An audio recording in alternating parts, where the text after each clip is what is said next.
नमस्कार, जय जगन्नाथ। आपण मनंकु मो चैनल को अनेक अनेक अभिनंदन। जय श्री राम।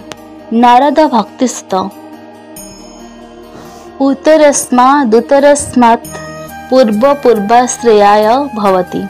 एहर अर्थ तीन प्रकार भक्ति मध्यरु यथा अहेतुकी बा साक्र भक्ति, राजसिक भक्ति, तामसिक भक्ति मध्यरु पर भक्ति ठारू पूर्व भक्ति उत्तम फल निर्मित अधिक अनुकूल।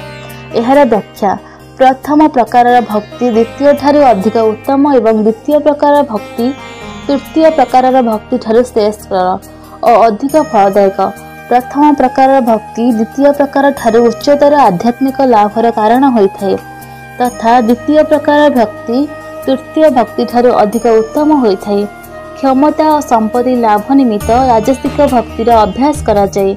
अन्यर क्षति करने को दिव्य शक्तिर सहायता को तामसिक भक्ति कहा जाए। सात्विक भक्ति श्रेष्ठ कारण यह माध्यम ईश्वर को जानिबार प्रयास करा जाए।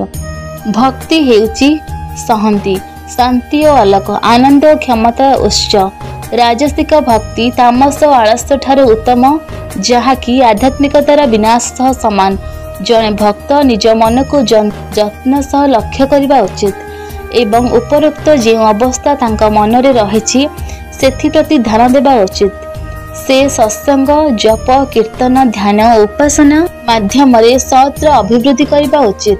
द्वितीय विवाह जड़े कारण अनुसार आर्त भक्ति उच्चतर अटे। एथारे आर्ति अर्थर सांसारिक दुरित बा कष्ट को न बुझाई प्रभुठार दूरत्व कारण आर्ति भावर जन्म को बुझाए।